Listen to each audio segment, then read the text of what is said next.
Hello. To continue my Starships of the Federation, we move on in chronological order to the USS Discovery. Now, this is a very controversial ship because of what it introduced to the series and how that broke another series. Let me preface this by saying it is a prequel developed after all the other shows had already aired. So, they introduced what was called a Spore Drive. A Spore Drive travels along a mycelial network that spans the galaxy. Yeah, sounds like a bunch of hooey. Okay? Not only that, but the only way to control it is with a tardigrade. Now, they cannot use this tardigrade forever because it's slowly killing it. So what do? They go directly against what the eugenics wars was fought about and genetically modify a human with tardigrade DNA, an imprisonable offense in the Federation of which no one faces any consequences.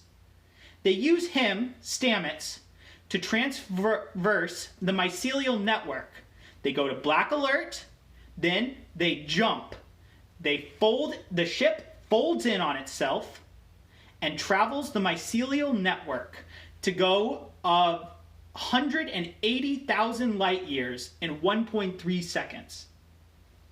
Now this totally breaks the premise of another show, which is Voyager. Voyager is about a crew that was flung into the Delta Quadrant by the caretaker away, 70,000 light years away from Earth. It would take over 70 years for them to get back at maximum warp. Now, they're not able to sustain maximum warp that whole time.